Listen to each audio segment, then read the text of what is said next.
Pernahkah kamu mendengar istilah CAR T-cell? Mungkin kamu sudah familiar dengan istilah leukemia. Yap, benar. Leukemia sendiri adalah kanker darah di mana kondisi kanker ini salah satunya menyebabkan produksi sel darah putih yang berlebihan. Nah, berkaitan dengan produksi sel darah putih yang berlebihan akibat kanker leukemia, ada sebuah pernyataan mendasar bagaimana jika virus HIV yang kita kenal yang menginfeksi sel darah putih dijadikan sebuah metode pengobatan penyakit leukemia. Apakah bisa? Nah, selama ini pilihan pengobatan kanker darah atau leukemia terbatas pada kemoterapi, yakni terapi sel tertarget, atau bisa juga dengan metode transplantasi sumsum tulang belakang. Metode pengobatan ini diberikan sesuai tingkat keakutan dan diagnosa jenis kanker darah yang diderita oleh pasien.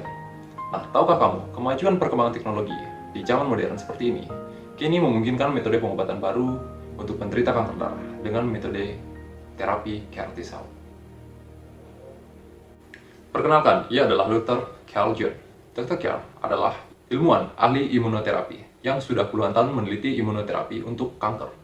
Nah, pada tahun 1975, beliau dipercaya untuk meneliti virus HIV. Kemudian pada tahun 1990, ia pertama kali menyetuskan sebuah ide yang kita dengar agak sedikit gila guys, yakni penyembuhan leukemia menggunakan HIV.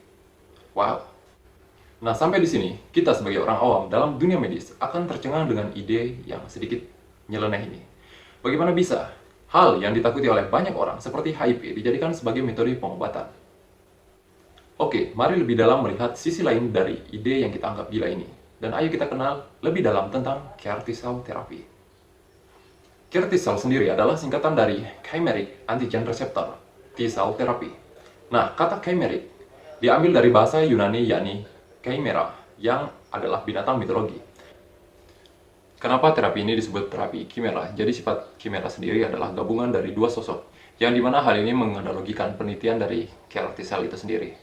Jadi maksud dari Dr. Carl ialah menggabungkan sel dari sel T dan HIV sebagai bagian imun penjaga. Nah, pada pasien ALL atau akut lymphoblastic leukemia, salah satu jenis leukemia, jadi sel B-nya ini imatur guys, sehingga bereplikasi secara tidak terkendali atau semacam error. Nah, meskipun jumlahnya ini banyak, tapi tidak dapat diandalkan karena tidak bekerja secara normal. Dari dokter jenis ini tercetuslah sebuah ide yang ingin menciptakan terapi kanker dengan menggunakan keunggulan dari sel T yang agresif. Namun, karena ia tahu bahwa dalam kasus leukemia, sel T ini tidak sebanyak sel B, ia ingin memodifikasinya dengan menggunakan virus HIV agar sel T dapat mengimbangi produksi dari sel B. Dan uniknya, dia ingin agar sel T ini spesifik, di mana hanya mengincar atau membunuh sel B yang terkena kanker. Dia ingin agar sel imun tubuh manusia bisa digunakan untuk menyembuhkan dirinya sendiri, dan untuk mengurangi penggunaan kemoterapi yang menyiksa, dan tentunya tingkat keberhasilannya juga kecil guys. Kalau dipikir, keren juga sih idenya. Nah, dia menggunakan keahlian virus HIV yang sudah dibuat non-patogen. Non-patogen sendiri adalah sebuah istilah dari sebuah organisme yang tidak menyebabkan penyakit di tubuh inangnya. Artinya bahwa HIV di sini sudah tidak membawa penyakit lagi, yang hanya diambil sifat unggulnya saja, yakni mampu mengubah DNA sel yang begitu cepat bereplikasi. Nah, jadi penekanannya adalah HIV di sini tidak akan menyebabkan AIDS dan tidak akan menularkan HIV kepada orang lain.